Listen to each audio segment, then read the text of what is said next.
ባረንበራስ መጡ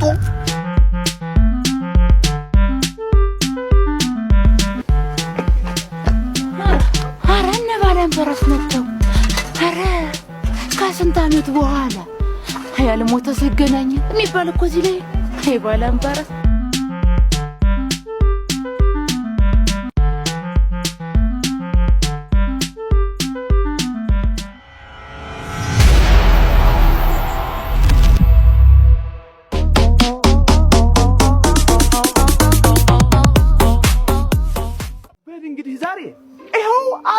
ታሰርክ እንግዲህ ከዚህ በላይ ምን አለ?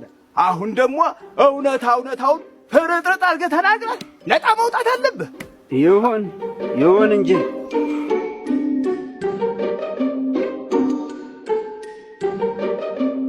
እኔ ስንት ጊዜ ነግሬሃለሁ። የእሷ ጥፋት የለባትም። ድፍን ነው ልቧ፣ ድፍን ነው።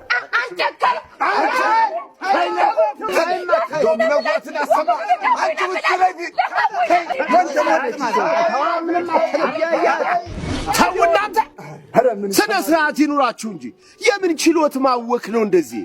ተይ ብያለሁ። እኔ ተናግሬያለሁ። ብታርፉ ነው ቢሻለው። እንደው ምን አለ ብትረጋጉ ልጆቼ። ተይ እንጂ ቀስ በይ እንጂ። እሱስ ቢሆን ባንቺ ባልሞት አይደል እንዴ ይሄን ያህል ዓመት ወህኒ ቤት የቆየው? ስማ አንተ እንግዲህ እዛ እስር ቤት በነበርክበት በዚህ 10 ዓመት ውስጥ በጣም እንደተጠጠጥክ ባደረግከው ነገር እንዳዘንክ ከዚህ በኋላ የተሻለ ሰው ለመሆን እንዳሰብክ ሰምቻለሁ። አዎ በማረሚያ ቤት ውስጥም እርሻ ስታርስ ስትወነጉል ስታርም ነበር አሉ። አዎ በእስር ቤትም ብዙ እያስጠናሁ ነበረ። ኧረ ታዲያ እንደው ካስተካከልከው መሃል እንደው ምን አስተካከልክ? እስቲ አንዱን ንገረን። ምግብ መች እበላለሁ? ምግብ መች እበላለሁ? የምግብ አድማ መሆኑ ነው። ኧረ ሚያመጣልኝ አጥቶ ነው እንጂ ኧረ ባገኘው አሻምደው ነበር። ሚያመጣልህ ወይ ጉድ እናንተ። ስማ በል እንግዲህ አንድም ሳታስቀር ለወደፊቱ ከዚች እስር ቤት ከወጣህ በኋላ ምን ልታረግ እንዳሰብክ፣ ምን እንደምትሰራ፣ በምን እንደምትተዳደር እንደው ህልብህ አንድም ሳታስቀር እውነቷን ዝርግፍ አድርገህ ከነገርከን ዛሬ በዚህ ችሎት እፈታሃለሁ። እሰይ የልብህን አንድም ሳታስቀር። እንግዳ ከእስር ቤት ስወጣ የልቤን ልሰራ ያሰብኩት እሷ የመሸሻን ሚስትና ልጅ ጮው ያስያዙኝ።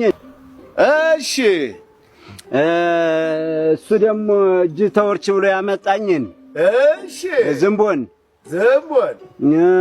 ይሄንና ይሄ ደግሞ ከሩቁ ነው ሳያዩ እኮ ነው እኔ ስገድ አይተናል ብለው የመሰከሩብኝን እኔ ራሴ አይቻቸዋለሁ። ከርቀት ነው አላዩም።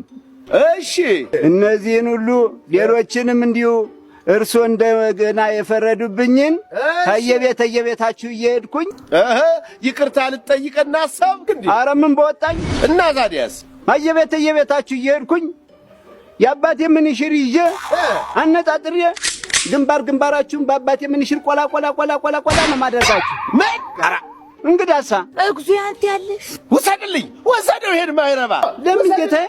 እንዴት የልብህን ተናገር አላሉኝም? ኧረ የዚህ ሀገር ሰው እውነት ሲነገር እንዲያው አይወድም። ወሰደው ዝም ወሰደው እና ልወጣ ነው። ምን ልውጣ? ማን እድሜ ልክ እስራት በይኝብሃል።